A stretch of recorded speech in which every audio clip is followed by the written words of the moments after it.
Sir, पहली बात तो यह है कि सरकारें मिडिल क्लास को एक आत्मा रहित कंकाल समझती हैं जिसकी हड्डियों पे चढ़ के $5 ट्रिलियन इकोनॉमी बनाना चाहती हैं। सर, इस देश का मिडिल क्लास कमर तोड़ मेहनत करता है, लेकिन इस मेहनत के बावजूद मिडिल क्लास गरीब हो रहा है, अमीर नहीं हो रहा। गरीबों के लिए तो अक्सर सब्सिडीज और स्कीम्स लाई जाती हैं जो कि लानी भी चाहिए। अमीरों के लिए production linked incentives, rebate, tax incentives, न जाने क्या क्या लाया जाता है, लेकिन इस देश के मिडिल क्लास को कुछ हासिल नहीं होता।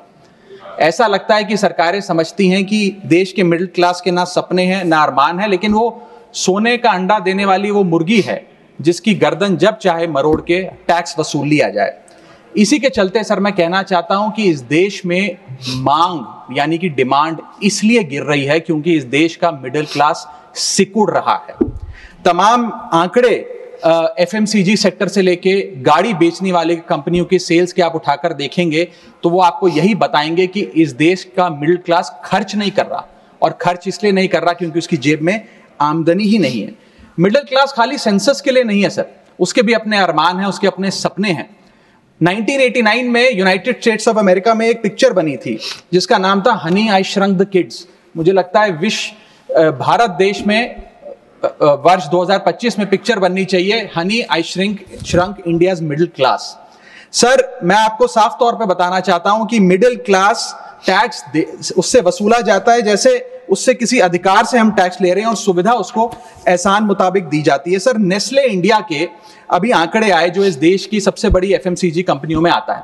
उस आंकड़ों में यह पता लगा कि 8 वित्तीय वर्षों में इस वर्ष सबसे कम ग्रोथ उन्होंने दर्ज कराई। और जब नेस्ले इंडिया के चेयरमैन से यह बात पूछी गई कि क्यों आप अपनी लोएस्ट ग्रोथ पर आ गए, तो नेस्ले इंडिया के चेयरमैन ने कहा कि भारत का मिडिल क्लास खरीद नहीं रहा, भारत का मिडिल क्लास सिकुड़ रहा है। मैं महंगी गाड़ी और महंगे मकानों की बात नहीं कर रहा सर, लेकिन सस्ती गाड़ी और सस्ते मकान जो मिडिल क्लास खरीदता है उनकी डिमांड घटती जा रही है, उसकी प्रोडक्शन घटती जा रही है, जिसका सीधा इंपैक्ट हमारी इकोनॉमी पर है। काफी चर्चा हुई सर सरकार द्वारा कि हम मिडिल क्लास के लिए 12 लाख की टैक्स रियायत लेकर आए। मैं सर बतौर चार्टर्ड अकाउंटेंट ये बताना चाहता हूं कि ना ही ये टैक्स एग्जेम्पशन है, ना ही ये टैक्स डिडक्शन है, ये एकमात्र टैक्स रिबेट है। इस रिबेट का स्वागत हम सब करते हैं, हम सबको खुशी हुई, लेकिन मैं आपको इन तीनों में फर्क बताना चाहता हूं और ये दिखाना चाहता हूं कि कैसे चोर दरवाजे से इंडियन मिडिल क्लास से अभी भी इनकम टैक्स वसूला जा रहा है। पहली चीज सर, ये इनकम टैक्स एग्जेम्पशन नहीं है। एग्जेम्पशन होता है जैसे एक सोर्स ऑफ इनकम पर इनकम टैक्स लगे ही ना, जैसे कि इस देश में एग्रीकल्चरल इनकम, खेती बाड़ी से जो कमाई होती है उस पर कोई इनकम टैक्स नहीं लगता। ये वो नहीं है। ये टैक्स डिडक्शन भी नहीं है। टैक्स डिडक्शन होता है कि फर्ज करिए आपने साल में 15 लाख रुपए कमाए, इनकम टैक्स डिडक्शन आपको 12 लाख रुपए की मिली, तो 15 घटा 12 3 लाख पर आपको इनकम टैक्स देना पड़ेगा। ये टैक्स डिडक्शन भी नहीं है, ये टैक्स रिबेट है। यानी कि 12 लाख तक अगर आपने पैसा कमाया साल में तो आपको इनकम टैक्स नहीं देना, लेकिन जैसे ही 12 लाख से ज्यादा, फर्ज करिए आपने 12 लाख 1,000 रुपए कमाया, तो पूरे 12 लाख 1,000 पे आपके स्लैब अनुसार आपसे इनकम टैक्स वसूला जाएगा। और दूसरी चीज, कैपिटल गेन्स पे, यानी कि अगर आप अपने कोई मकान बेचते हैं, सोना बेचते हैं, इक्विटीज बेचते हैं, शेयर्स बेचते हैं, उस पर जो कैपिटल गेन पे, मुनाफे पे लगता है टैक्स, वो इस 12 लाख की सीमा में नहीं आएगा, उस पर आपको अतिरिक्त टैक्स देना पड़ेगा। सर, लेकिन इस 12 लाख की रियायत से कितने लोगों को भारत देश में फायदा हुआ, यह भी समझने की आवश्यकता है।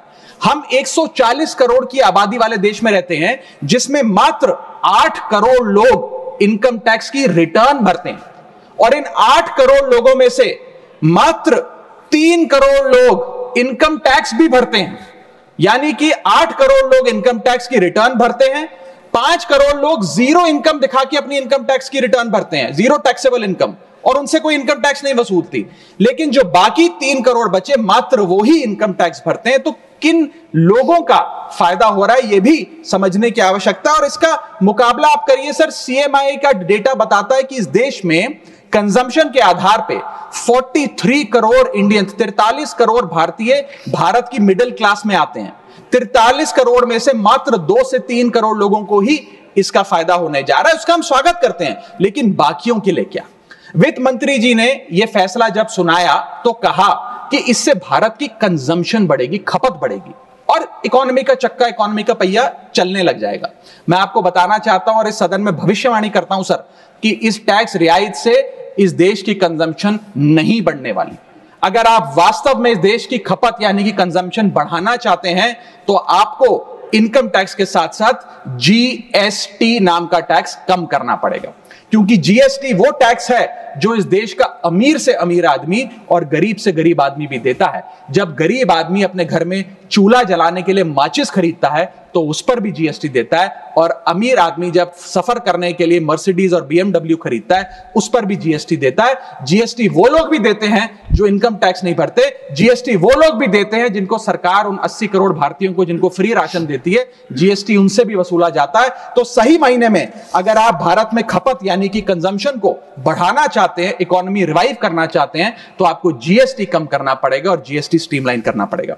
सर, मिडिल क्लास इस देश का सबसे देशभक्त क्लास है जो सबसे ज्यादा टैक्स देता है। और सर, जब नौकरी से लौटता हुआ साधारण पैंट शर्ट पहने मिडिल क्लास का आदमी मेट्रो की लाइन में खड़ा होता है तो उसे यह चिंता नहीं होती कि घर जाकर कौन सी पिक्चर देखूंगा या कौन सा पकवान खाऊंगा।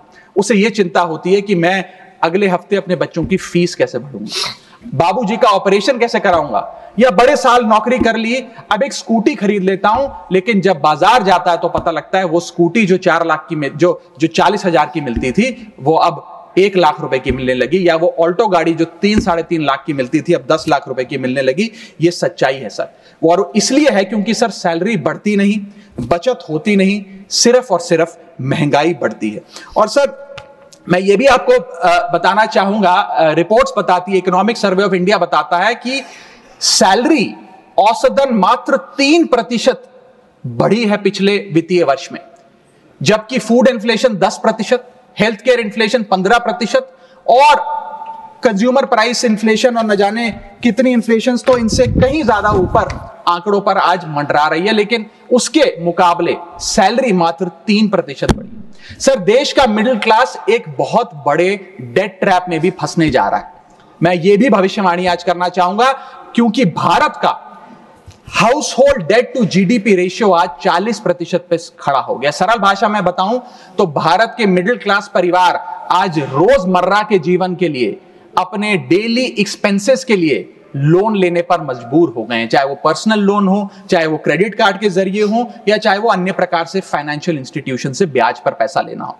यानी कि जो सैलरी 1 तारीख को आती है वो पहले ही आपके रोजमर्रा के जीवन में जो आपने खर्चा करने के लिए ब्याज पर पैसा लिया हुआ है उसके भुगतान में लग जाती है, और इंडिया का मिडिल क्लास एक डेट ट्रैप में फंसता जा रहा है। ये लोन कोई मकान बनाने के लिए या दफ्तर खरीदने के लिए या एसेट क्रिएशन के लिए नहीं है, ये day to day expenses meet करने के लिए, जो भारत के मिडिल क्लास को एक डेट ट्रैप में खड़ा करता जा रहा है। सर, सैलरी तो 7 तारीख को आती है महीने की, लेकिन 1 तारीख को मकान मालिक आ जाता है दरवाजे पे दरवाजा खटखटाने की किराया दो, और सारी उम्र काम करने के बाद एक मिडिल क्लास का आदमी सोचता है कि अंत में रिटायरमेंट के समय एक छोटा सा अपना मकान, जमीन खरीद के मकान बनाऊंगा। जमीन खरीद के मकान बनाना तो छोड़िए सर, आज रियल एस्टेट के प्राइसेस आपकी अर्निंग्स, मिडिल क्लास की अर्निंग्स के मुकाबले इतने ज्यादा हैं कि रिटायरमेंट 2-3 जन्म काम करने के बाद, रिटायरमेंट लेने के बाद भी शायद वो 2 BHK अपार्टमेंट भी नहीं खरीद पाएगा। इसीलिए मिडिल क्लास आज सरकार को वो गाना सुनाना चाहता है कि सारी उम्र हम मर मर के जी लिए, एक पल तो अब हमें जीने दो। सच्चाई यह है सर कि मिडिल क्लास के घरों में जब कभी शादी का कार्ड आता है तो चिंता हो जाती है कि सगन में कितना पैसा देना पड़ेगा, और साथ ही साथ नया सूट सिलवाना पड़ेगा, ट्रेन का खर्चा हो जाएगा, एटसेट्रा।